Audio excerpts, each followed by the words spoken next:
एक आम जीव को ये ज्ञान समझ में नहीं आ सकता। सारी उम्र भी सुनता रहेगा तब भी ये ज्ञान समझ में आने वाला नहीं है। ये ऐसा ज्ञान है। और ऐसा क्यों है, कारण क्या है? ऐसा इसलिए है क्योंकि आज तक जो भी भगवान के नाम पे, धर्म के नाम पे, या कोई भी श्रद्धा विश्वास के नाम पे जो कुछ भी आज तक आपको पकड़ाया गया है, ये ज्ञान उससे बिल्कुल उलट है। बिल्कुल उलट। यानी अगर आपको कोई कहे कि चलो मंदिर चलें, मूर्ति पूजा करें, तो मन को कितना भा जाता है। अच्छी बात है, चलो चलते हैं। कोई कहे चलो गुरु जी के पास जाके मंत्र जपने का कोई मंत्र लेके आते, घर में बैठ के जपेंगे, बहुत अच्छी बात है, मन एकदम मान जाता है। कोई कहे चलो 4 धाम की यात्रा कराते हैं, कोई तीर्थ व्रत कर लेते हैं, एक बार में मन मान जाएगा कि हाँ चलो, बहुत अच्छी बात है। लेकिन जब मूल ज्ञान आपके जीवन में आएगा और उसके बाद जब आपको यह समझाया जाएगा कि जो कुछ आप कर रहे हो, पूजा कर रहे हो, पाठ कर रहे हो, हवन कर रहे हो, यज्ञ कर रहे हो, तीर्थ जा रहे हो, स्नान कर रहे हो, गंगा में, जमुना में, या कहीं कुंभ में जा रहे हो, या व्रत उपवास कर रहे हो, करवा चौथ रख रहे हो, तीज का त्योहार रख रहे हो, व्रत रख रहे हो, बहुत कुछ है, छठ पूजा कर रहे हो, व्रत रख रहे हो। अगर आपको ये कह दिया जाए कि ये सब छोड़ना है, ये सब त्याग देना है, तो मन में खलबली मच जाएगी, एकदम परेशान हो जाओगे कि ऐसा कैसे हो गया, ये सब छोड़ना है कि ये करना था। ये कैसा ज्ञान है? ये भगवान को मिलाने आए हैं कि भगवान को छुड़वाने आए हैं? हर इंसान के दिमाग में यही बात चलेगी। कारण क्या है? कारण ये है कि अभी तक हमें पता ही नहीं है कि इस दुनिया में हम करने क्या आए थे, और ना ही हमें कोई बताने वाला मिला कि इस दुनिया में हमें इंसान का जन्म मिला क्यों है, कारण क्या है। इसलिए जैसा हमें गुरु मिला, हम वही ज्ञान लेते चले गए। तो सबसे पुराने गुरु कौन है हमारे? ये जितने ब्राह्मण हैं, ये सब हमारे सबसे पुराने गुरु हैं।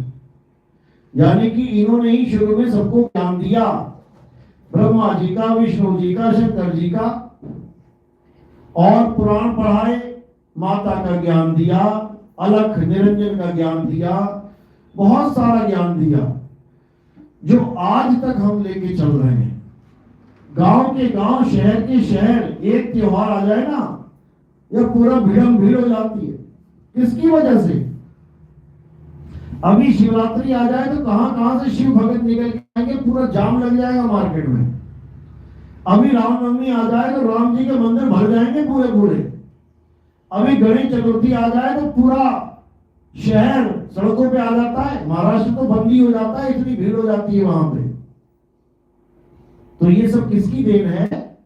ये ब्राह्मणों की देन है। यानी पूजा पाठ, हवन, यज्ञ, जप, तप, व्रत, जो कुछ भी तुम कर रहे हो, ये ज्ञान हमें किसने दिया है? ये ब्राह्मणों ने दिया है। और जो मूल ज्ञान है वो कौन देता है? वो संत देते हैं। यानी जो ब्राह्मण आपको पढ़ा रहा है, जहां तक का ज्ञान दे रहा है, अच्छी बात है, ले लेना चाहिए, क्योंकि कुछ ना कुछ तो करना ही है ना जीवन में। अब मूल ज्ञान तुम्हें पता नहीं है होता क्या है, और ब्राह्मण के द्वारा ज्ञान तुम ले नहीं रहे हो, तो खाली घड़े रह जाओगे। कुछ तो भरो। अरे किसी को कुछ तो कहने लायक हो कि मैं पूजा करता हूं, मैं व्रत करता हूं, मैं ये करता हूं, मैं वो करता हूं। पता तो लगे कि हाँ दुनिया में आया तो भगवान को याद करना है। अब कुछ भी नहीं करता वो तो बेकार हो गया काम। तो इसलिए शुरुआती दौर में ये ज्ञान बहुत अच्छा है, पूजा पाठ का, हवन यज्ञ का। लेकिन जब हम अंत देखते हैं कि हमारे ज्ञान का सारी भक्ति का अंत कहाँ होना चाहिए, तब ये ज्ञान किसी काम का नहीं रह जाता। इस ज्ञान की कोई वैल्यू नहीं रह जाती। जैसे एबीसीडी पढ़ने वाला बच्चा शुरुआत तो एबीसीडी से करता है, A for apple, B for bat, C for cat, पूरी किताब को अच्छे से पढ़ता है, अच्छे से रटता है, किताब फट ना जाए ध्यान भी रखता है, गीली ना हो जाए ध्यान भी रखता है। और जब वो करते करते करते डॉक्टर बन जाता है तो उस किताब की कोई वैल्यू नहीं रह जाती। फिर ए फॉर एप्पल वाली किताब पता नहीं कहाँ पड़ी होगी, कौन से स्टोर रूम में पड़ी होगी, कोई ना जाने कहाँ है वो। यानी आगे का ज्ञान मिलता है और पीछे वाला ज्ञान, पीछे वाले ग्रंथ, पीछे वाली किताबें पीछे छूट जाती हैं। इसका मतलब ये नहीं कि तुम्हारा डिमोशन हो रहा है, इसका मतलब ये नहीं कि तुम्हारी दुर्गति हो रही है, इसका मतलब ये है कि तुम्हारा प्रमोशन हो रहा है, तरक्की हो रही है तुम्हारी। आगे का ज्ञान पकड़ रहे हो और पीछे वाला छोड़ रहे हो, समझो। तो आज उसी आगे वाले ज्ञान को समझेंगे कि वो आगे वाला ज्ञान क्या है। पूजा पाठ सारी उम्र बीत गई करते करते, मरते दम तक पूजा ही करते रहोगे क्या?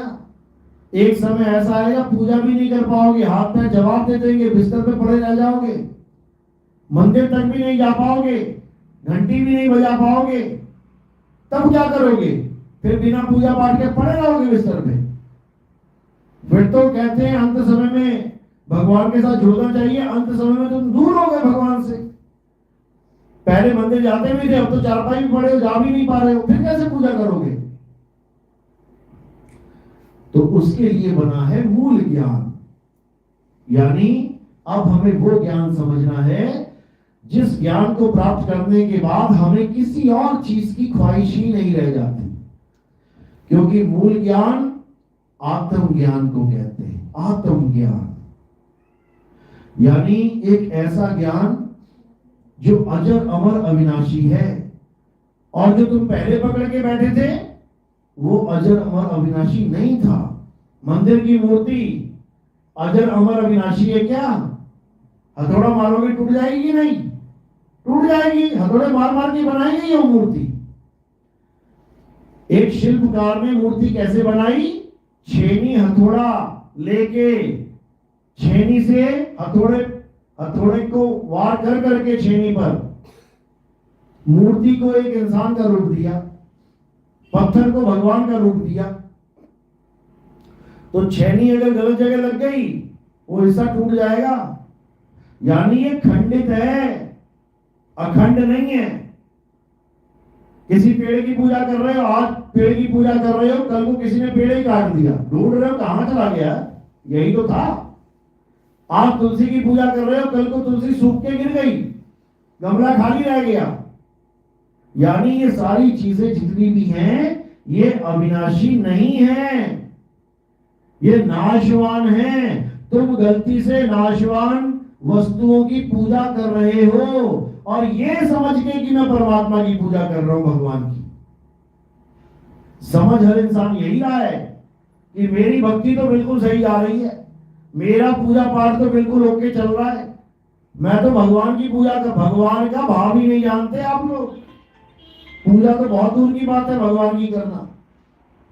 तो इसी को आत्मज्ञान को मूल ज्ञान कहते हैं। आत्मज्ञान में क्या होता है?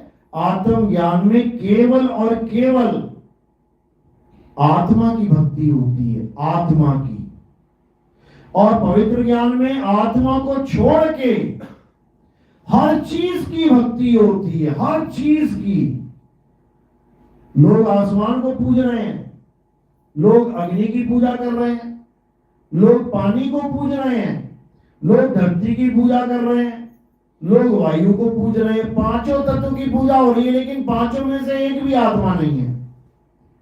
क्या आकाश आत्मा है? क्या पानी आत्मा है? क्या वायु आत्मा है? क्या धरती आत्मा है? क्या अग्नि आत्मा है? बिल्कुल नहीं है। ये तो पंच भौतिक जड़ तत्व हैं, आत्मा इनमें से कुछ नहीं है। आत्मा तो इन पांचों तत्वों को चला रही है। ये तुम्हारा शरीर कितने तत्वों का बना है? 5 तत्वों का।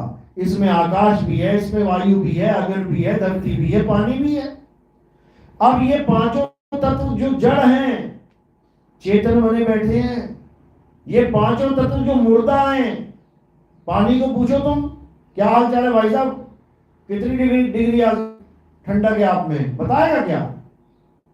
आग को पूछो और बहन जी क्या हाल है, कितना टेम्परेचर है तुम्हारा, बताओ जरा, बता रही है क्या? हवा को पूछो और मामा कैसे हो, कहां जा रहे हो, कितनी स्पीड में जा रहे हो, बताएगा क्या? जड़ है, जड़ नहीं बता सकते, तुम्हारी बात का जवाब नहीं दे सकते। लेकिन जब ये पांच जड़ तत्व एक इंसान रूप में बैठ जाते हैं, फिर बात करके देखना क्या हाल है भाई साहब, अरे बहुत बढ़िया जी। कौन कर रहा है ये बातें? ये पांच तत्वों से बातें कर रहा है क्या? ये शरीर से बातें कर रहा है क्या? ये बातें कर कौन रहा है? ये बोल कौन रहा है? किसकी ताकत से आवाज निकल रही है? जिस दिन तुम्हें ये समझ में आने लग गया, समझ जाना कि अब तुम्हारे अंदर इतनी विवेक शक्ति पैदा हो गई है कि तुम सत्य की तरफ अग्रसर हो रहे हो, सत्य की तरफ तुम्हारा झुकाव हो रहा है, सत्य की तरफ तुम्हारा मुड़ान हो रहा है। कबीर साहब समझा रहे हैं, चाम के महल में बोलता राम है, तू चाम और राम को चीन भाई। इस चमड़े के महल में बोलता राम विराजमान है, लेकिन उसका भेद हमें ना पता होने के कारण हम उसे प्राप्त नहीं कर पा रहे हैं। वो बोलता राम और कोई नहीं है, वो हमारा असली आत्म स्वरूप है, जो सदा सदा बोलता रहता है, सदा, वो चुप ही नहीं होता कभी। उसी को अखंड शब्द कहते हैं, उसी को अखंड नाम कहते हैं। नाम अखंड और सब खंडा, सार शब्द गर्जे बरमंडा। वो ऐसी गर्जना कर रहा है कि तुम एक बार उसको सुन लोगे, निहाल हो जाओगे, क्योंकि वो तुम्हारा ही असली स्वरूप है। तुम दुनिया को देख रहे हो, तुम अपने आप को नहीं देख पा रहे हो, अपने आप को नहीं जान पा रहे हो। तुम पत्थरों की पूजा करने में लग गए, लेकिन तुम आत्मा को नहीं जान पाए। पत्थर को भगवान मान लिया, लेकिन आत्मा को परमात्मा नहीं मान पा रहे हो। बनेगी बात कैसे? नहीं बन सकती। लेकिन कबीर साहब समझा रहे हैं कि जब तक तुम्हारे जीवन में वेदी गुरु नहीं आ गया, तब तक तुम्हारा कल्याण नहीं हो सकता। और वेदी गुरु का मतलब ये नहीं कि कोई मंत्र जंतर देने वाला। आज वेदी गुरु बने बैठे हैं कौन? ये मंत्र देने वाले। कोई कह रहा राम राम जप लो, कोई कह रहा अल्लाह अल्लाह जप लो, कोई कह रहा वाहिगुरु वाहिगुरु जप लो, कोई कह रहा गॉड गॉड जप लो, कोई कह रहा ओम कलियम हरियम जप लो, कोई कह रहा है कुछ, कोई कह रहा है कुछ। सब इन अक्षरों के चक्कर में पड़ गए। एक भी ये नहीं कह रहा है कि अपनी आत्मा को जान। एक भी ये नहीं कह रहा है कि अपनी आत्मा में रमण कर। एक भी ये नहीं कह रहा है कि अपने आप में समा जा, अपने स्वरूप को प्राप्त कर। सब दूसरों की पूजा करने में लगे पड़े हैं और पूजा करवा भी रहे हैं। कोई राम जी को भगवान कह के कह रहे हैं कि इनकी पूजा करो। अरे राम जी की पूजा मेरी किस्मत में है ही नहीं। क्यों? वो त्रेता युग में आए थे, मैं कैसे कर लूंगा उनकी पूजा? मैं तो कलयुग का जी बना बैठा हूं। राम जी की पूजा करनी है तुम्हें सतयुग में जाना पड़ेगा। हाँ, राम जी के पत्थर की पूजा करनी है तो तुम किसी भी युग में कर सकते हो, लेकिन पत्थर की पूजा राम जी की पूजा है ऐसा बिल्कुल नहीं है। पत्थर की पूजा है। राम भगवान कभी पत्थर के थे ही नहीं। क्या राम जी पत्थर के थे? अरे राम जी ने तो पैर लगा के पत्थर को इंसान बना दिया था। क्या नाम था उसका? अहिल्याबाई। श्राप लग गया था उसको, पत्थर की हो गई, पति ने श्राप दे दिया। राम जी ने आके पत्थर को पैर लगाया, पत्थर इंसान बन गया। भगवान वो है जो पत्थर को इंसान बना दे, और इंसान वो है जो भगवान को ही पत्थर बना दे। बना दिया देखो इंसान ने।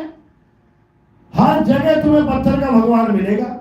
किसी भी गली में चले जाओ, किसी नुक्कड़ में चले जाओ, किसी मंदिर में चले जाओ, किसी भी गांव में चले जाओ, तुम्हें पत्थर का भगवान ही पुजाया जाएगा, जबकि भगवान पत्थर के नहीं थे। समझ लो, कृष्ण जी ने तो यहां तक कह दिया गीता में कि हे अर्जुन, जो मुझे एक इंसान की तरह मानता है, इंसान की तरह मतलब ये नहीं कि एक इंसान की तरह का मतलब 2 हाथ 2 पैर, इंसान की तरह का मतलब कोई भी इंसान। कितने सारे अवतार हैं, राम जी का, श्याम जी का, हनुमान जी का, कितने अवतार हैं भगवानों के। लेकिन कह रहे हैं कि एक भी अवतार मेरा अवतार नहीं है, क्योंकि मुझे लोग जानते ही नहीं है।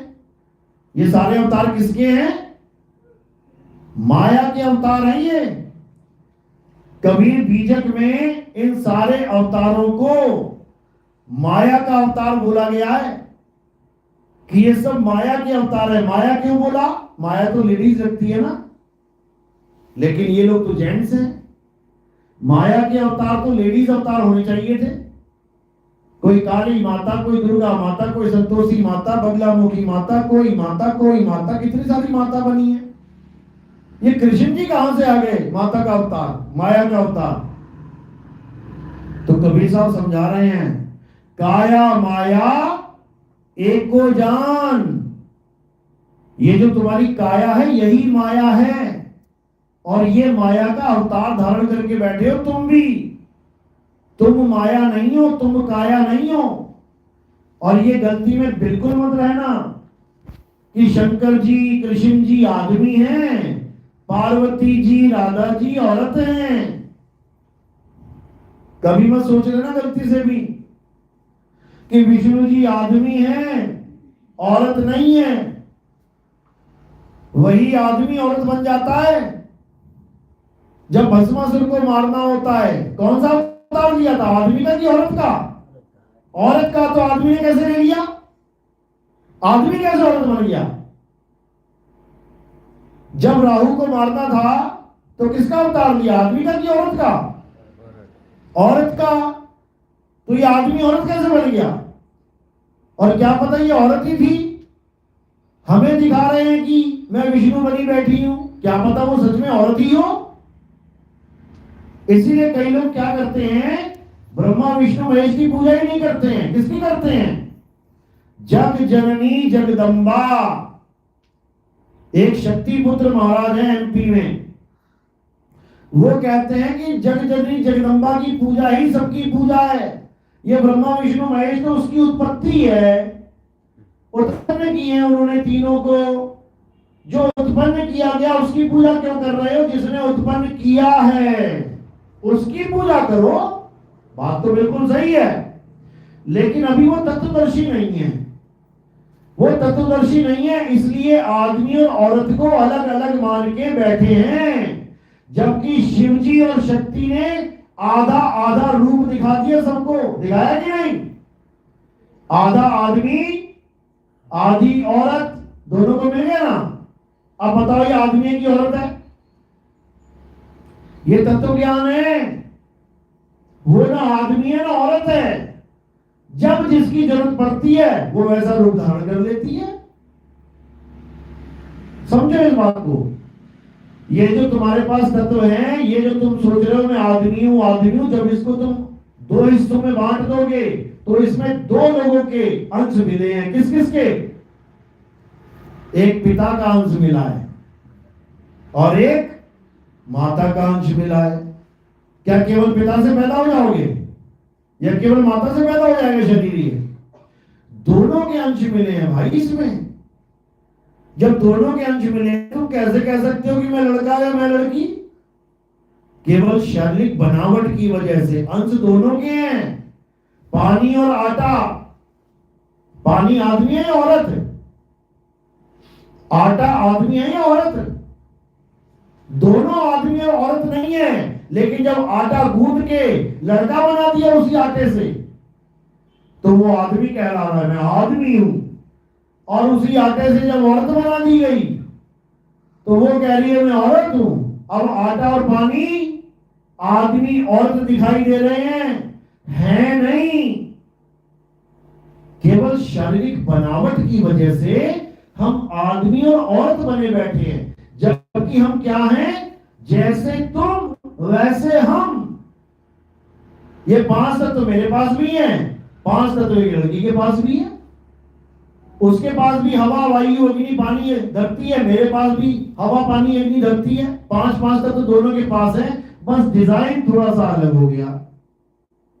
डिजाइन के चलते ये जीवात्मा जो इन 5 तत्वों को चला रही है, अपने आप को आदमी और औरत मान बैठी है, मात्र डिजाइन के चलते। ये डिजाइन बदल जाए तो तुम्हारे भाव बदल जाएंगे। तुम लड़का बैठे हो डिजाइन के चलते, अभी शरीर छूटे, अगला जन्म लड़की का मिल गया, एक बार भी नहीं कहोगे कि मैं लड़का हूं।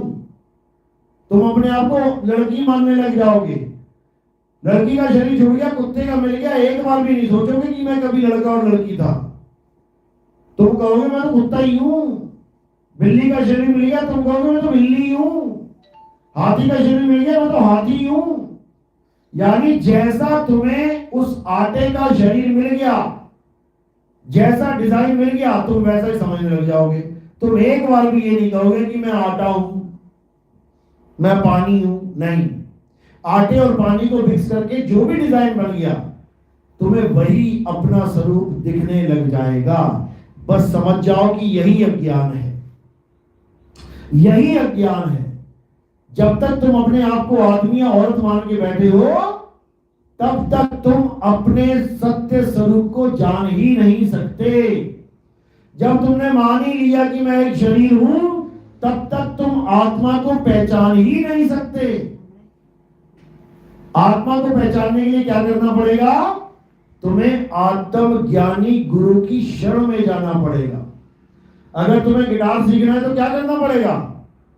तुम्हें गिटार वादक गुरु के पास जाना पड़ेगा। अगर तुम्हें हारमोनियम सीखना है तो क्या करना पड़ेगा? जो गुरु हारमोनियम बजाना जानता है, तुम्हें उसके पास जाना पड़ेगा, उससे सीखना पड़ेगा। तुम्हें अंग्रेजी सीखनी है तो क्या करना पड़ेगा?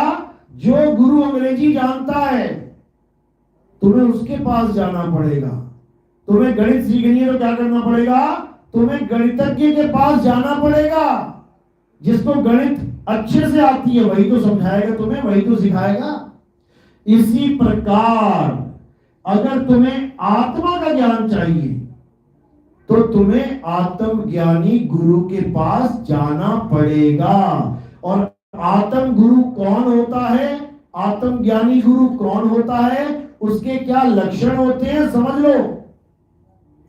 आत्मज्ञानी गुरु जपी तपी सन्यासी नहीं होता। अब ये जपी तपी सन्यासी ये क्या होता है? इसकी परिभाषा सुन लो। जपी का मतलब होता है जो नाम जपे, जो मंत्रों का जाप करे। ओम नमः शिवाय, ओम नमः शिवाय, ओम नमः शिवाय। पूरा पूरा साल, पूरे पूरे 10 साल, पूरी पूरी उम्र लगे हुए लोग जपने के लिए। कोई कह रहा राम राम राम राम राम, सारी उम्र बिता दी राम राम करते करते। कोई कह रहा राधे राधे राधे राधे, पूरा पूरा जीवन बिता दिया राधे राधे करते करते। ये जपी हैं। जो नाम जपता है वो जपी है। और तपी क्या है? जो तपस्या करता है, जो तुम्हें शारीरिक कष्ट देने की बात करे। बेटा भूखा रहना सीख ले, 4-4 5-5 दिन अन्न ग्रहण नहीं करना है। पेड़ पे उल्टा लटक जा, 10-10 दिन उल्टे लटका रहे, जमीन में गर्दन तक गड़ जा, मिट्टी में रह जा, चारों तरफ आग लगा ले, बीच में समाधि लगा ले। ये सब तप है, तपस्या। अपने शरीर को कष्ट देना, आत्मज्ञानी गुरु ये भी नहीं करवाता। सन्यासी घर बार छोड़ के जंगल में चले जाओ, शादी हो गई, बच्चे हो गए, 5 लड़कियां हो गई, अब छोड़ दो उनको और चले जाओ, माया माया करते कि मैं माया त्याग रहा हूं। ये सन्यासियों का काम है। आत्मज्ञानी गुरु कभी ये संदेश भी नहीं देता कि तुम अपना घर बार छोड़ के जंगल चले जाओ। आत्मज्ञानी गुरु क्या बताता है? आत्मज्ञानी गुरु तुम्हें तुम्हारी अनमोलक आत्मा का ज्ञान देता है। कितने की है आत्मा तुम्हारी? कितने की है? अनमोलक है, बिक नहीं सकती। तुम्हारा हाथ बिक सकता है, तुम्हारा पैर बिक सकता है, तुम्हारी आंखें बिक सकती हैं, तुम्हारी किडनी, तुम्हारे फेफड़े बिक सकते हैं, पूरा शरीर बिक सकता है, लेकिन आत्मा, ये आत्मा नहीं बिक सकती भाई, अनमोलक है। और ये आत्मा है कहां? ये तुम्हारे पास है। बिना आत्मा के ये शरीर 1 इंच नहीं चल सकता। अगर इस सत्संग में आए हो आत्मा की वजह से, सत्संग के बाद घर तक जाओगे आत्मा की वजह से, अभी भोजन भंडारा किया है आत्मा की वजह से, अभी जितना भी काम करोगे सब आत्मा की वजह से, यानी जिसकी वजह से सारे काम कर रहे हो उसी को नहीं जानते। बात सबको जान लिया। राम जी के पत्थर की मूर्ति, श्याम जी की पत्थर की मूर्ति, हनुमान जी की पत्थर की मूर्ति, दुर्गा जी की, शंकर जी की, विष्णु जी की, इसकी उसकी, सब जान लिया, सबके नाम जान लिए। ओम नमः शिवाय, राम राम, राधे राधे, ओम हम मंत्र भगवान, सारे जान लिए, सारे मंत्र पढ़ लिए, सारी किताबें रख ली, सारी पूजा पाठ कर ली, सारी नदियों में छलांगे मार लिए, पर्वतों के परिक्रमा कर लिया, सब कुछ कर लिया, बस एक चीज नहीं कर पाए, और वो क्या है?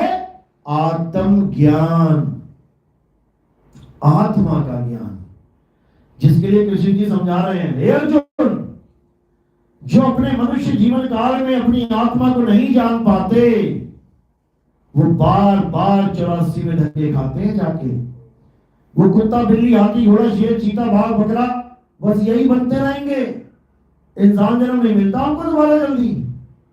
और जो इंसान जन्म में रह के, गुरु की शरण में रह के भक्ति करता है, भले उसको आत्मा का ज्ञान ना प्राप्त हो पाए इस जन्म में, फिर भी उसको मनुष्य जन्म मिलता है। कारण क्या है? क्योंकि उसने परमात्मा की खोज में जीवन यापन किया है, अपना जीवन लगाया है। अगर तुम 5वीं तक पढ़े हो और 5वीं के बाद पास नहीं हो पा रहे और तुम्हारा ट्रांसफर हो गया पिताजी का, तो जिस स्कूल में जाओगे 5वीं के बाद ही पढ़ाई शुरू करोगे, 6ठी में एडमिशन होगा, समझ लो।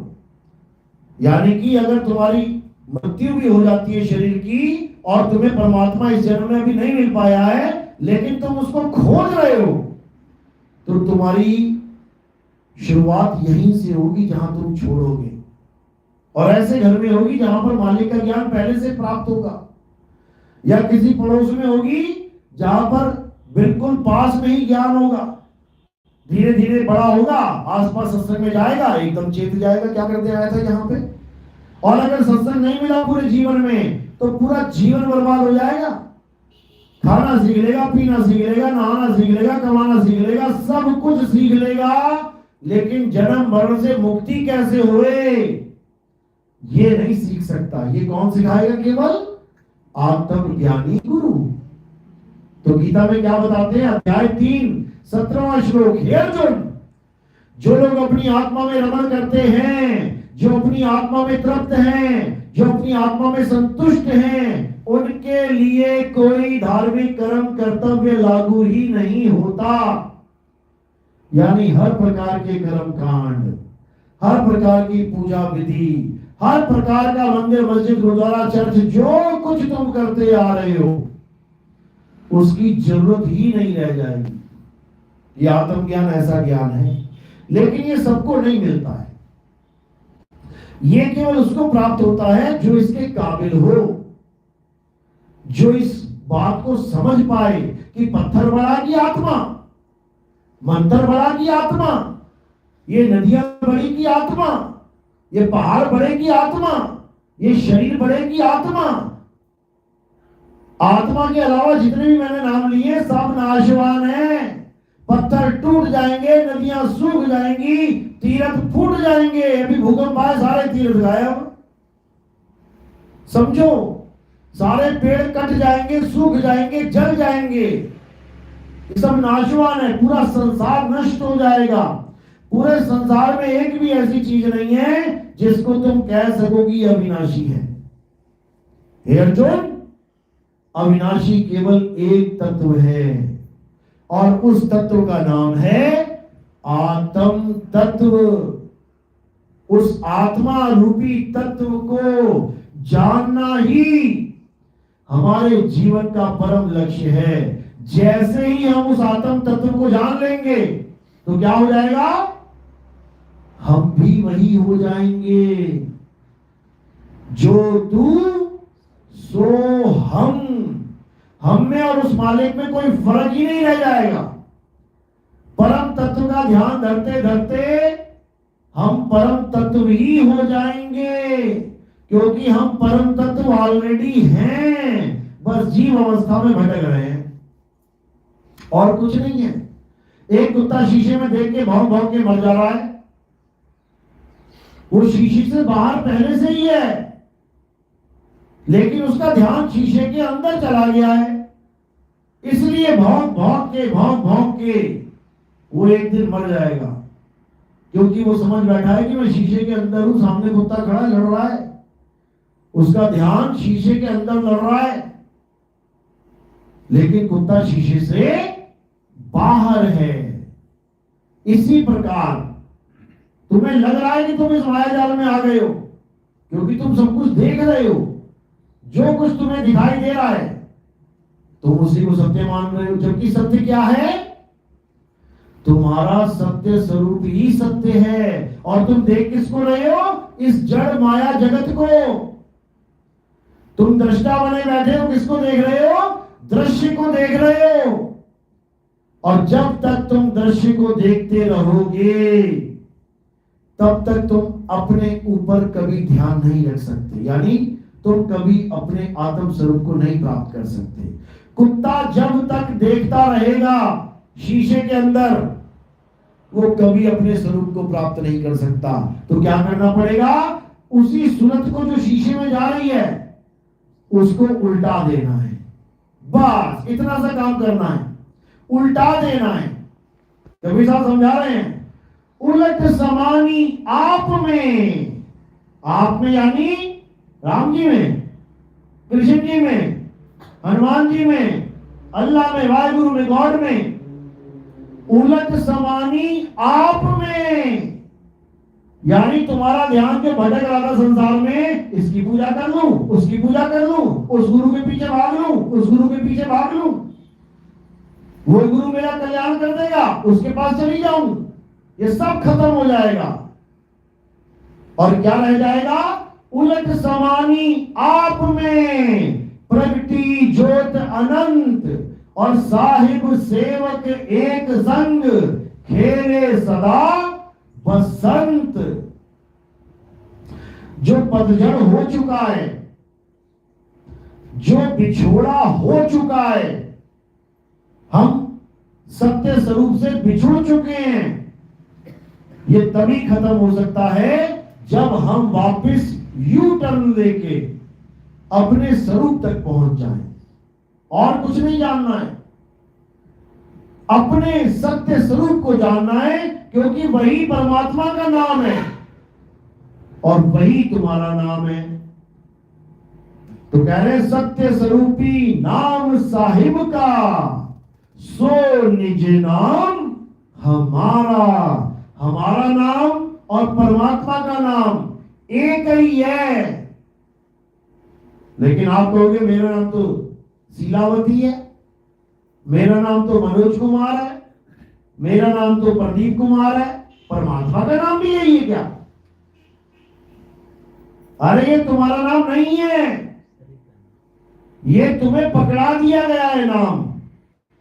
हिंदुस्तान में पैदा हो गए तो हिंदी के नाम दे दिए। मुसलमान क्या पैदा हो जाते तो अरबी के नाम मिल जाते, अंग्रेज क्या पैदा हो जाते, अंग्रेजी के नाम मिल जाते, जॉन, सैम, एडविन, बेल्विन, पता नहीं क्या क्या नाम दे देते अंग्रेजी के। फिर ये राम, श्याम, घनश्याम ना चलता। ये इसलिए चल रहा है क्योंकि हिंदुस्तान में टपक गए हो तुम, कहीं और टपक जाते तो वहां अटक जाते उन नामों में। हिंदी का नाम तुम्हें कभी जीवन में भी ना पता लगता कि मेरा नाम सुधीर भी कभी हो सकता था, मेरा नाम रमा भी कभी हो सकता था, मेरा नाम शीला भी कभी हो सकता था, मेरा नाम जितेंद्र कुमार भी कभी हो सकता था। आज तुम मान के बैठे हो मैं तो जितेंद्र कुमार हूं, मैं तो धर्मेंद्र कुमार हूं। नहीं हो तुम, हिंदुस्तान में पैदा हो गए इसलिए ऐसे नाम दे दिए। अगर चाइना में पैदा हो जाता छुंगमुंग पुंग होता तुम्हारा नाम, तुम कहते what is your name, my name is छुंगमुंग पुंग। बताओ, हैं ऐसे बैठे हुए हैं। घुसो घुसो जरा चाइना में, पूछो क्या नाम है, मेरा नाम है आओ माऊ चाऊ, ले लो आओ माऊ चाऊ। फिर ऐसे नाम बोल रहे होते तुम। यानी ना तो तुम्हारा नाम सुधीर है, ना तुम्हारा नाम आऊ माऊ चाऊ है, ना तुम्हारा नाम एडविन एल्विन है, तुम्हारा कोई नाम ही नहीं है। ये सारे नाम इंसानों ने दिए तुम्हें, तुम्हारे देश की भाषा के कारण। असल में तुम्हारा क्या नाम है, असल में तुम्हारा कोई नाम ही नहीं है। तुम अनाम हो, तुम बेनाम हो, तुम अकह हो, तुम अबोल हो, लेकिन तुम इसको जानते नहीं हो। इसलिए तुम खुद के भी नाम बना के बैठे हुए हो और अपने देवी देवता के भी नाम बना के बैठ गए। समझो, ये सारे नाम किसकी वजह से बना के बैठे हो? अक्षरों की वजह से। इन अक्षरों की वजह से तुमने सारे नाम बना डाले। इन्हीं अक्षरों पे प्रहार करते हुए कबीर साहब समझा रहे हैं, 52 अक्षर जोड़े आन, सकिया न अक्षर एक पहचान। जब बच्चा पैदा होता है, संसार में आता है, तो वहां पर उसका कोई नाम नहीं होता कि वो आके बोलता है मैं जी धर्मेंद्र हूं, मैं जी जितेंद्र हूं। वो नहीं बोलता, बल्कि तुम्हारे घर में खिचड़ी पक रही होती, क्या नाम रखे, क्या नाम रखे, क्या नाम रखे। जो तुम रख दोगे वही नाम हो जाएगा उसका। ये तुमने दिया है। और क्यों खिचड़ी पक रही है, क्यों नाम दे रहे हो? क्योंकि तुम्हारे पास 52 अक्षर हैं। एक गाय, एक बिल्ली, एक कुत्ता ना आपस में डिसाइड करते कभी बच्चे होने वाले हैं क्या नाम रखें इसका? कुत्ता कभी अपने 8 बच्चों के नाम रखेगा क्या? या भैंस ने कभी अपने बच्चे का नाम रखा है? पूरा जीवन जी के चला जाता है कुत्ता। गाय, भैंस, बकरे पूरा जीवन जी के चले जाते हैं, नाम की जरूरत ही नहीं पड़ती उनको। ये नाम की जरूरत किसे पड़ रही है? केवल इंसान को, केवल इंसान को। क्योंकि ये सोचता है कि अगर नाम ही नहीं है तो हस्ती नहीं है। इसलिए कोई भी आदमी मिलता है, सबसे पहले उससे क्या पूछा जाता है? तेरा नाम क्या है? ये जो दिख रहा है इससे मतलब नहीं है उसे। नाम के पीछे बस तेरा नाम क्या है, तेरा नाम क्या है, नाम बता, नाम बता। अरे पूरी हस्ती तेरे सामने खड़ी है, वो नहीं समझ में आ रही है और एक नाम के पीछे पड़ा हुआ है। जब 2 कुत्ते मिल जाते हैं, एक गली का दूसरे गली में आ जाता है, वो नाम पूछता है क्या नाम है तेरा? हस्ती खड़ी है सामने, भौंक रहा है, काट रहा है, दौड़ा रहा है, भगा रहा है, नाम नहीं पूछ रहा कि क्या नाम है तेरा। क्योंकि ये बीमारी केवल आदमियों को लगी है, इंसानों को। ये नाम की बीमारी इंसानों को लगी है और इस बीमारी को ठीक करने के लिए आया हूं मैं। इस बीमारी का पूरा इलाज करके जाएंगे। इस बीमारी का नाम क्या है? 52 अक्षरी रोग, जिसमें फंस गए हैं सब लोग। अब इस 52 का खेल खत्म करना है। कबीर साहब क्या कह रहे हैं? 52 अक्षर जोड़े आन, सक्याना अक्षर एक पहचान। किसको पहचानना था? एक अक्षर को। क्या है वो एक अक्षर? क्या वो का है या खा है या गा है या आ ई उ? कौन सा वो अक्षर है? अक्षर का मतलब होता है जिसका कभी शर ना हो। शर यानी नाशवान, जो कभी नाशवान ना हो, अविनाशी, उसे अक्षर कहते हैं। तो दो प्रकार के अक्षर हैं, एक 52 अक्षर और एक आदि अक्षर। 52 अक्षर जीव आधारा, आदि अक्षर जीभ्या से न्यारा। दोनों में फर्क समझ लो। जो 52 अक्षर है वो जीव के द्वारा चलता है। ये जितने बाबा बैठे हैं ये तुम्हें नाम दे रहे हैं, जब बेटा राधे राधे राधे राधे राधे, ये जीभ फड़फड़ा रही है ना अंदर, तो राधे राधे निकल रहा है। और जिस दिन लगवा मार गया जीभ में, राधे राधे राधे करेंगे, फिर राधे भी ना बोल पाएंगे ये लोग। समझ लो, जिस दिन जीभ कट गई इनकी, किसी ने जीभ काट दी, राम राम नहीं निकलेगा मुंह से, आ करेंगे फिर, जैसे गूंगा करता है। बुलवा के देख लेना उससे कोई नाम। गूंगे के पास जुबान नहीं है, उसके पास कोई नाम नहीं है। जैसे जुबान आ गई फड़फड़ाती हुई, अब जितने मर्जी नाम बोल रहे इससे जुबान से। तो कबीर साहब कह रहे 52 अक्षर जीव आधारा और आदि अक्षर जीभ्या से न्यारा। जिस अक्षर से तुम्हारी मुक्ति होगी, जिस नाम से तुम्हारी मुक्ति होगी, वो ये जीभ के द्वारा नहीं बोला जा सकता। जीभ का कोई काम नहीं है वहां पे, इन होठों का, इस कंठ का कोई काम नहीं है वहां पे। होठ कंठ लागे नहीं और जीभा नहीं उच्चार, गुप्त वस्तु जो लखे सो निज हंस हमार। अब ये गुप्त वस्तु क्या है? ये गुप्त वस्तु तुम्हारी आत्मा है। पूरा शरीर तो दिखाई दे रहा है, लेकिन आत्मा नहीं दिखाई दे रही है। इसी गुप्त वस्तु को प्राप्त करना तुम्हारे जीवन का एकमात्र उद्देश्य है। और ये गुप्त वस्तु कब मिलेगी? जब तुम्हारे जीवन में भेदी गुरु आ जाएगा। कबीर साहब समझा रहे हैं, अरे वस्तु कहीं और ढूंढे कहीं, कैसे लागे हाथ, और गुप्त वस्तु तब मिले जब भेदी लीजिए साथ।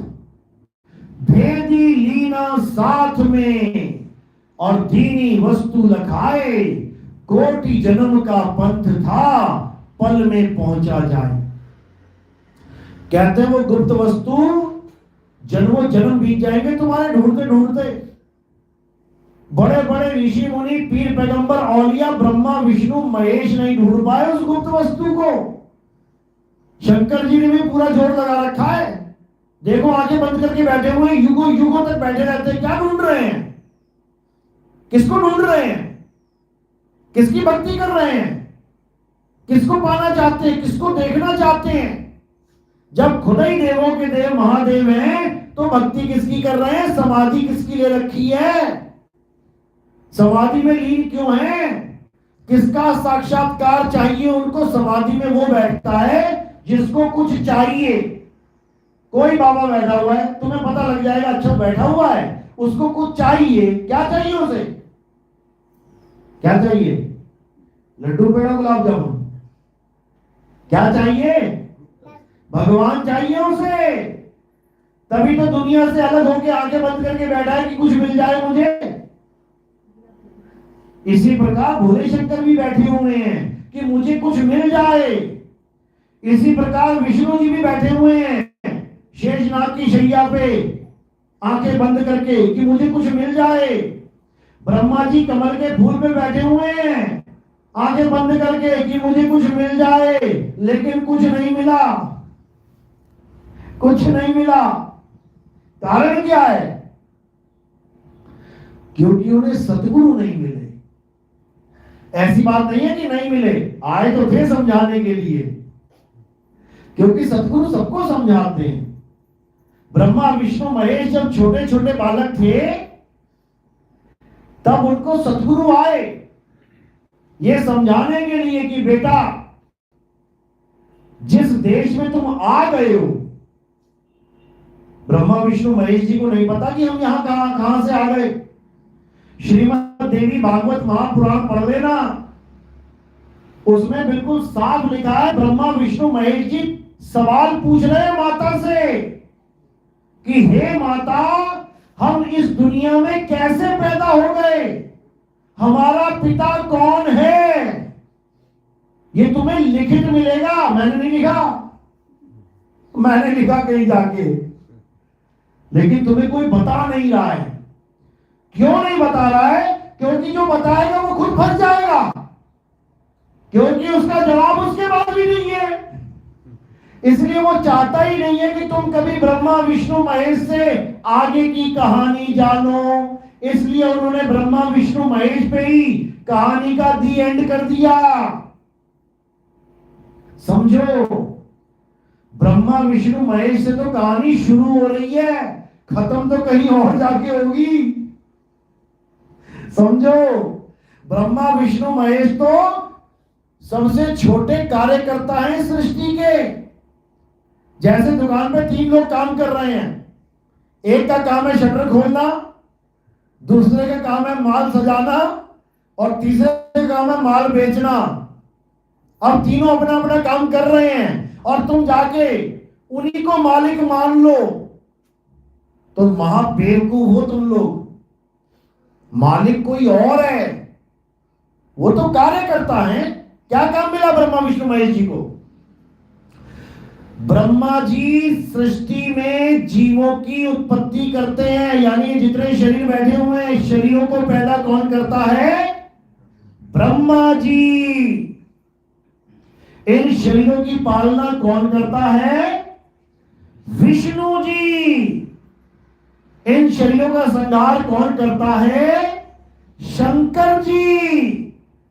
ये देवी महापुराण में लिखा हुआ है और ये पूछा जा रहा है। शंकर जी कह रहे हैं कि तुमने ब्रह्मा जी को इतना बढ़िया काम दे दिया पैदा करने का, तुमने विष्णु जी को इतना बढ़िया काम दे दिया पालन करने का, अरे माता मुझे तमोगुणी क्यों बना दिया? ये कटाई फटाई वाला काम मेरे हिस्से क्यों डाल दिया? समझो, वहां पे सब दर्ज है, पढ़ो जाके। तो कबीर साहब ये समझा रहे हैं कि ब्रह्मा विष्णु महेश इस दुनिया को चलाने के लिए 3 शक्तियां हैं, जिसको रजोगुण, सतोगुण और तमोगुण कहते हैं। लेकिन जो परमात्मा है वो गुणातीत है, वो गुणातीत है, वो गुणों में नहीं है। लेकिन लोग समझ नहीं पाते, इसलिए वहां तक पहुंच नहीं पाते। तो वहां तक पहुंचना है तो तुम्हें कबीर साहब की वाणियों को समझना पड़ेगा। कबीर साहब कहते हैं 3 देव को सब जग ध्यावे। किसको? ब्रह्मा विष्णु महेश को, 3 गुणों को। 3 देव को सब जग ध्यावे, चौथे देव का मर्म न पावे। अब ये चौथा देव कौन है?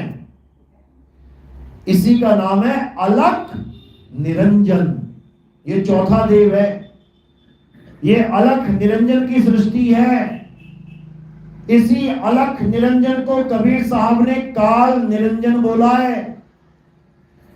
इसी अलख निरंजन की सृष्टि का एक पल का भरोसा नहीं, कब क्या हो जाए। चलते चलते कब तुम्हें अटैक आ जाए, कब सोते सोते रात में भूकंप आ जाए, पूरा पूरा शहर धंस जाए, कब बैठे बैठाए समुद्र में सुनामी आ जाए, हजारों लाखों लोग मर जाएं, कब क्या हो जाए कुछ नहीं पता। ये अलख निरंजन की सृष्टि है, क्षण भंगुर, मायावी। ये अलख निरंजन की दुनिया है जिसमें आप और हम इस वक्त बैठ के आनंद ले रहे हैं, मजे ले रहे हैं। कोई कह रहा मेरी शादी करवाओ, मेरी शादी करवाओ। ये नहीं पता कि मौत का तांडव होने वाला है तेरे साथ। कोई कह रहा है मुझे अच्छी नौकरी मिल जाए, ये नहीं पता कि मौत आने वाली है तेरी। इंटरव्यू से पहले पता लगा मौत आ जाए। कोई कुछ कह रहा है, कोई कुछ कह रहा है। सब अपने अपने आनंद मंगल में लगे हुए हैं, ये भूल के कि काल निरंजन ने सबकी किस्मत में मौत नाम की सजा लिख रखी है। यानी जितने भी कैदी इस जेल में हैं, सबको सजाए मौत हो चुकी है। आप तिहाड़ जेल में चले जाओ, बड़ी से बड़ी जेल में चले जाओ, हजारों लोग हैं वहां पे, लेकिन ऐसी कोई जेल नहीं है जिसमें सब कैदियों को फांसी हो रखी है। कोई महीने के लिए आया, कोई 6 महीने के लिए, कोई साल के लिए, कोई 10 साल के लिए, लेकिन ऐसी कोई जेल नहीं है जिसमें सबको फांसी होगी, नहीं होगी। लेकिन काल निरंजन की ऐसी जेल है जिसमें सबको फांसी होगी, सब मरेंगे। जिसको फांसी नहीं हुई है हाथ खड़ा करो जरा। जो नहीं मरेगा हाथ खड़ा करो। सब मरोगे, बहुत अच्छी बात है। एक बंदे ने हाथ खड़ा किया, नहीं मरेगा, ये पक्का अपना ही चेला है, क्योंकि अपना चेला नहीं मरेगा, बाकी सब मरेंगे। कबीर का चेला नहीं मरेगा। कारण है उसके पीछे, क्योंकि कबीर साहब का काम है तुम्हें अमर करना। अमर करूं सतलोक पठाऊं, ताते बंदी छोड़ कहाऊं। अमर करते हैं वो, उनका काम है अमर कर देना। इसलिए उसको अमर पुरुष भी बोला जाता है, सत्य पुरुष बोला जाता है, सत्य साहिब बोला जाता है, क्योंकि सत्य ही अमर है। सत्य का कभी नाश नहीं होता। और वो तुम्हें भी तुम्हारा सत्य स्वरूप दिखाने आते हैं, तुम्हें तुम्हारा सतनाम देने आते हैं। और एक बार सतनाम मिल जाने के बाद ये सारे कर्मों का खेल खत्म हो जाता है। जन्मों जन्मों का जो खेल है वो खत्म हो जाता है, और तुम इसी जन्म में अपने सत्य स्वरूप को प्राप्त करके सदा सदा के लिए मुक्त हो जाते हो। ये सतनाम की महिमा है। सतनाम वो नहीं है कि ओम सोम को सतनाम मान लो, काल भगवान और अक्षर पुरुष का नाम सतनाम है, बिल्कुल नहीं है। सत्य पुरुष का नाम सतनाम है, परमात्मा का नाम सतनाम है। तो समझा रहे हैं साहिब, ज्यों ही सतनाम हृदय धरिया और भयो पाप का नाश, जैसे चिंगारी अनन की पड़ी पुरानी घास। जैसे पुरानी घास का बहुत बड़ा पहाड़ है, तो क्या करना उसमें? केवल एक तिल्ली लगा देना। एक तिल्ली लगा दोगे, पूरा पहाड़ जल के राख हो जाएगा, हवा चलेगी, उड़ भी जाएगा साथ में, पता भी नहीं लगेगा यहां कभी वो पहाड़ था कि नहीं। इसी प्रकार हमारे कर्म हैं, ऐसी आग लगा देता है ये सतनाम हमारे कर्मों में कि हमें बाइज्जत बरी करवा देता है।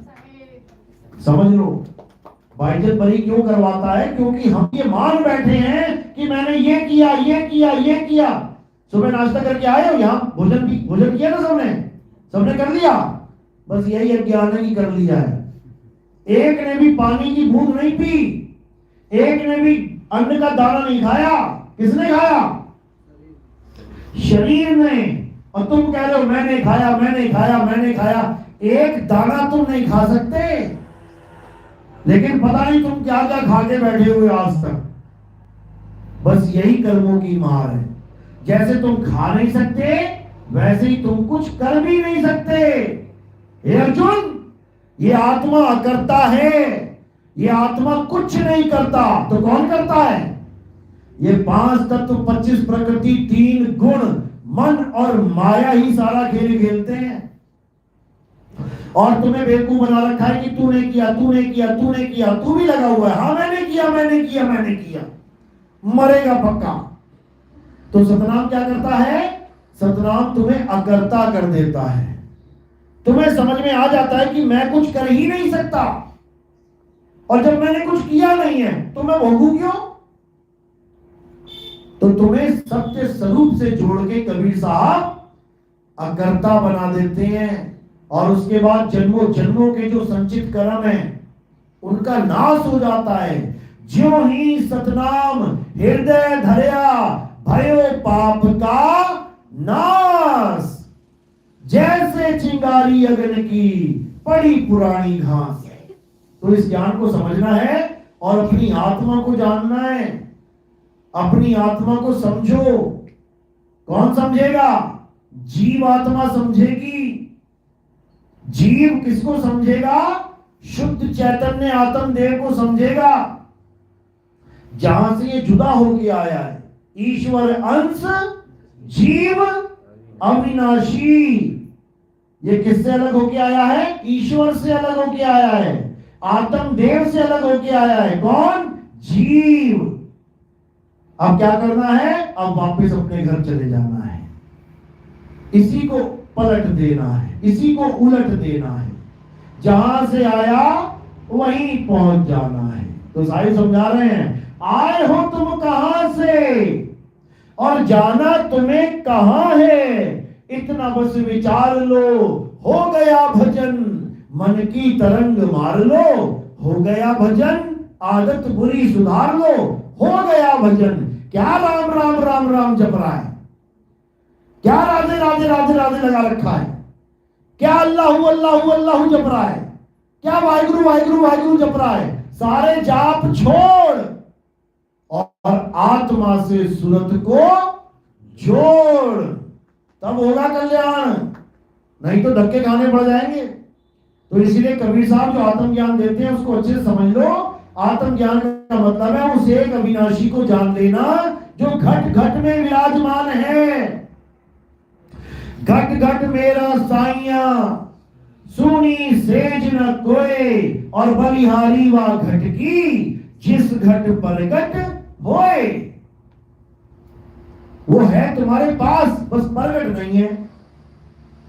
प्रगट यानी तुम्हें अनुभव नहीं हो रही है। कबीर साहब समझा रहे हैं, है प्रगट पर दीखत नाही, सतगुरु सैन सहारा हो, आवे न जावे जन्मे नहीं मरे, सो निज पीव हमारा हो। जो जन्मता और मरता नहीं है वो मेरा पीव है, जो आता और जाता नहीं है, अडोल है, अचल है, वही मेरा पीव है। इसी को गीता में क्या बोला? हे अर्जुन, ये शरीर तो आते जाते रहेंगे, ये शरीर तो जन्मते मरते रहेंगे, ये शरीर तो बर्बाद होते रहेंगे, ये शरीर तो मिट्टी में मिलते रहेंगे, लेकिन ये आत्मा अजन्मा है, ये जन्म मरण में नहीं आता। ये आत्मा अडोल है, अचल है, सदा स्थिर रहने वाला है। अध्याय 2 24वां श्लोक पढ़ो जरा। कृष्ण की महिमा गा रहे हैं अडोल की, अचल की, जो चलता नहीं है। और पंडित जी किसकी पूजा करा रहे हैं? जो काशी से द्वारिका चला गया, द्वारिका से काशी चला गया, उसकी पूजा करवा रहे हैं। जो अयोध्या से श्रीलंका चला गया, श्रीलंका से वापस अयोध्या आ गया, उसकी पूजा करवा रहे हैं। और पूजा करनी किसकी है? जो अडोल है, अचल है, जो आता जाता नहीं है, उसको जानना है। उसको कैसे जानेंगे? जब तुम्हारे जीवन में आत्मज्ञानी गुरु आ जाएगा, वो तुम्हें समझा देगा बेटा क्या करना है क्या नहीं करना है। उसके बाद सारे भ्रम खत्म हो जाएंगे और तुम्हारे सामने तुम्हारा रास्ता, तुम्हारी मंजिल एकदम क्लियर दिखाई देने लग जाएगी। फिर तुम्हारा आना जाना खत्म, ना तुम जाओगे स्वर्ग में, ना तुम जाओगे नरक में, ना तुम जाओगे सतलोक, अलग लोक, अगम अनामी लोक, पितर लोक, कहीं नहीं जाना। अरे ना कहीं आना ना कहीं जाना, आपे में आप समाना। फिर ये ज्ञान होगा तुम्हें, और जब ये ज्ञान हो जाएगा फिर तुम्हें किसी की जरूरत नहीं है भाई। आपे आप रहेला साधो भाई, आपे आप रहेला, और ना कोई गुरु ना चेला साधो भाई, आपे आप रहेला। यानी तुम अकेले हो जाओगे, अकेले। एक डाल दो पंछी बैठा, एक गुरु एक चेला, गुरु की करनी गुरु भरेगा, चेले की करनी चेला, तुम उड़ जा हंस अकेला। तुमने अकेले हो जाना है बिल्कुल, समझ लो। गुरु का क्या काम है? तुम्हें मार्ग दिखाना। हाँ, सेवा करो, गुरुओं की सेवा नहीं करोगे तो किसकी करोगे? जिसने तुम्हें मार्ग दिखाया उसकी सेवा नहीं करोगे तो किसकी करोगे? और उसकी सेवा का मतलब ये नहीं कि उसी की सेवा करनी है, उसी को लेटा के सेवा करते रहो। हाँ, चलता है फिरता है, दिन रात दौड़ता है, पैर दबा लिए, कमर दबा दी, कोई बात नहीं। और जाता आता कहीं है नहीं और अजगर की तरह पड़ा हुआ और कहता मेरे पैर दबाओ रात भर और पैर दबाओ मेरे सुबह तक, उसकी सेवा थोड़ी नहीं करनी है, उसकी सेवा नहीं करनी है। तो सारे समझा रहे हैं, सेवा को दो ही भले, एक संत एक राम, राम है दाता मुक्ति का और संत जपावे नाम। संत तुम्हें मार्ग बताता है, नाम दीक्षा देता है, और दीक्षा में कोई मंत्र नहीं देता, दीक्षा में तुम्हें तुम्हारा स्वरूप बताता है कि तुम्हारा स्वरूप क्या है, और तुम धीरे धीरे धीरे धीरे अपने स्वरूप को प्राप्त करके स्वरूप सिद्ध हो जाते हो। अध्याय 3 18वां श्लोक। हे अर्जुन, जो अपने स्वरूप में सिद्ध हो जाते हैं उन्हें किसी और जीव पर आश्रित रहने की जरूरत नहीं रहती। बिल्कुल क्लियर बता रखा है। लेकिन तुम्हें कोई गुरु नहीं बताएगा ये बात। क्यों? वो चाहता ही नहीं तुम आजाद हो जाओ, वो चाहता है मेरे चक्कर में हो, आगे पीछे घूमते रहो। पर यहां ऐसा कोई काम नहीं है भाई। यहां दीक्षा लो और घर बैठ के भक्ति करो। आना चाहो आओ, नहीं आना चाहो मत आओ, लेकिन भक्ति जरूर कर लेना। जो रास्ता पूछ लिया है उस पे चलना जरूर, वरना वो हाल हो जाएगा चौक पे खड़े होकर रास्ता पूछा कि कहां जा रहा है, दिल्ली जा रहा, हाँ चलो ठीक है जी पता लग गया, और वहीं खड़े हो गए, कभी गए ही नहीं उस रास्ते पे, पहुंच जाओगे फिर? कभी नहीं पहुंचोगे। अगर रास्ता पूछा है तो बेटा चलना पड़ेगा, तभी पहुंच पाओगे। चलो, तो आज का सत्संग यही समाप्त करते हैं। बोलिए परमपिता परमात्मा की, सतगुरु बंदी छोड़ कबीर साहेब की, सतगुरु मदनपति साहेब की, दीवान जवाहरपति साहेब की, सतगुरु विराटपति साहेब की, कलीनापुर धाम की, सभी संतों की, आए हुए भक्तों की, सत्संग कराने वालों की, इनके माता पिता गोपाल की, सकल हंस को बंदगी साहेब बंदगी सतनाम।